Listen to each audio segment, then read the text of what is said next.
Well, it is a pleasure to be here and to be able to preach again. And yes, I am a bit of a show-off, but that is just how it works. When I was looking at today and when I found out, oh good, I get to preach on Transfiguration, what is it? A friend of mine on Facebook was saying, I'm preparing a sermon for Transfiguration Sunday. All I can see is Julie Andrews up on the mountain singing. I wrote back because when I found out I was preaching on Transfiguration, the only thing I could hear was The Lion King and Elton John singing, It's the Circle of Life. And yes, I do need a key in order to get that in tune. Sorry, choir. And the more we each pondered the other's visuals and vision, they both made sense. And they both seemed to help each one of us for whatever reasons we were coming together. But for me, Transfiguration Sunday and this, at the end of the Epiphany season, the season of light, the season of revelation, it seems like we come full circle. Did you know that this season always begins with the story of Jesus' baptism? It does. And when Jesus was baptized, in every case, the heavens opened up, and the Spirit descended like a dove, and the voice came from the heavens. And if you remember it, you can say it with me. The voice said, This is my beloved, with whom I am well pleased.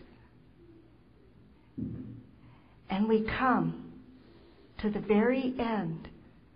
We find out who we are, that we are beloved by God, that we are called somehow into ministries, that we are salt and that we are light. We are in relationship with God and with one another. And we come back to that same statement again. This is my beloved, with whom I am well pleased. This time, Jesus had witnesses, and it scared the bejeebers out of them. Peter, James, and John. The inner circle, as they say. But it seems like we came full circle. We began with beloved. We end this season with beloved. But yet, isn't it a little different? Because this time we hear, listen to him.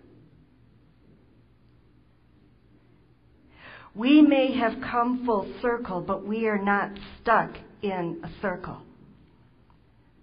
But instead, in spite of Peter's wish to remain on that mountaintop, to be and enshrine that moment, they ended up having to come down. Jesus, I have no doubt, probably wanted to remain on that mountaintop, but purposely set his face down and toward Jerusalem. And you know, those are experiences that are very human, very precious, and very holy that we share as well. There are times in our faith, you think, we have those aha moments, those mountaintop experiences. That special, holy time. And part of me, when I've had those experiences, whether it's at a retreat or a gathering, wants to stay there.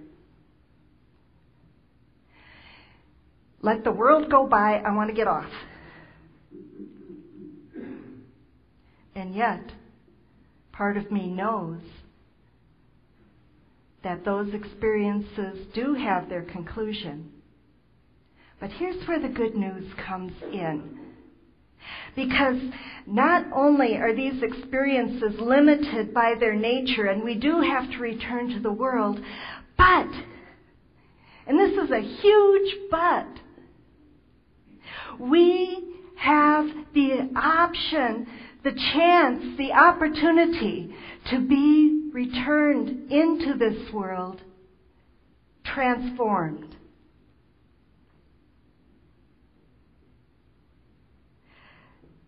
That particular experience, whatever it may be, whether it is walking into a congregation and saying, I'm home,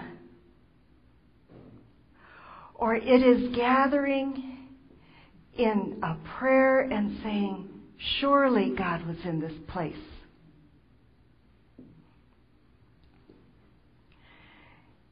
In those holy times, we have the opportunity to allow God's Spirit in and transforming our lives. And in a way, then we too are transfigured. We come round full circle, but different, changed. It is the gift that God is still working. In Jesus' time, it was the message that God was still speaking and still guiding that ministry. That Jesus, who set his face to Jerusalem,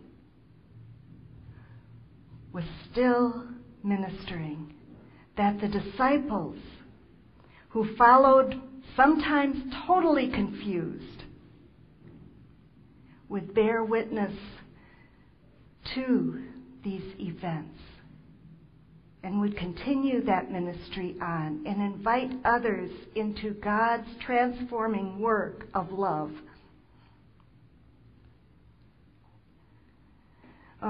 Friends, I think we need that today. And I think that we need to hear it. We need to feel it. And we need to allow God's Spirit to work within us to become it. This week I read in the newspaper a mosque burning, arson, a Jewish cemetery desecrated, lands in North Dakota burned.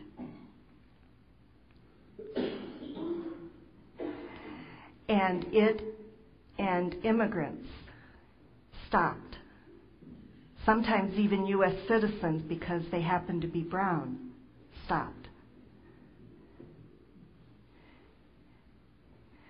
It is during these times that we need to be the people of faith, that remember that God is still speaking, that we who are part of a circle of faith here then leave into the world and be that light and be part of God's transforming work in this world. It's when we need to remember that there are times when we can be the hands and feet of Jesus. And we can share that news of God's love for each and every person. And maybe even reach out and say to a stranger, you are beloved of God.